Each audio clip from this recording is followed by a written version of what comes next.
Hey guys, CJ with Rift Supremacy here. Today we're going to cover the PvP soul for Marksman, Knightblade, and Ranger. Currently, Marksman is the best PvP soul for PvP for a rogue, mainly because it has such good survivability due to its movement and kiting. So looking at the trees, it's actually pretty simple. We're going to put 51 points into Marksman, and that literally is just every single point. I'll give a quick breakdown of the points to focus on when we're PvPing. But first, let's just get our points in here.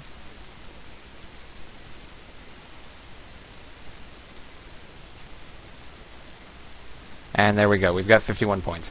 Now, our final 15 points, we're going to have 6 into Ranger. So we put our 5 points in Eagle Eye and 1 point in Crippling Shot for the slow. And then finally in Knightblade, we'll take our last 9 points and put them in Blazing Fury for the increase to damage of combo point generating abilities, and then 4 points into Coup de Grace, which increases the damage of your finishers. Now, this does give you stealth and Hellfire Blades, which is nice. You're going to want to keep those up. You're going to keep Hellfire Blades up. But the Conceal, the stealth, isn't really that great. Sometimes it's useful. Most of the times it's not in PvP, but you never know. You might end up using it. In Ranger, what we're looking at here is obviously you're never ever going to use your Razor Beast. That's just, there's no point to do so. But we do pick up Predatory Instincts, which is a very nice buff that will give us a good amount of attack power. And I think it's 46 attack power total. So looking at the Marksman tree, one of the things we want to focus on is we want to make sure that when we're PvPing, we always are using our Swift Shot. There it is right there, so that we have our movement speed increase when we can. And Hasted Shot is a great finisher, however you won't be using that nearly as much as Rapid Fire Shot. Rapid Fire Shot is one of those, it basically fires 5 shots in rapid succession, which is more or less all at once, and it hits really, really hard. It does have a 20-second cooldown, but it's great for finishing off people when they're at about 50% health. The other thing to consider is improved hit and run.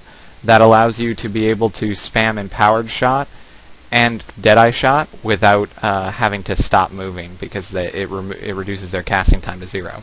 So basically you can Empowered Shot twice, and then Deadeye Shot, and then Empowered Shot twice, and Deadeye Shot. And usually in instances like that, the target is dead.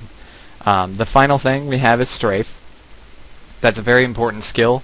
You're going to want to actually work Bullseye and Strafe together. So what you do is you use Bullseye and then use Strafe, and you're putting out a lot of damage on whatever target it is you're attacking. Obviously we have Repelling Shot and Static Shot for knocking people away and then rooting them in place. We have On the Double for another movement speed increase, and actually it has been noted that the movement speed increases all stack. So if you did have On the Double, Hasty Departure, and either Swift Shot or Hasted Shot up, you'd actually be moving faster than anyone on 110% mount speed mount, which is the fastest mount in the game. So you are pretty set up to chase people down or keep people away from you because you move around. Again, this is the Marksman PvP guide, and this is CJ with Rift Supremacy.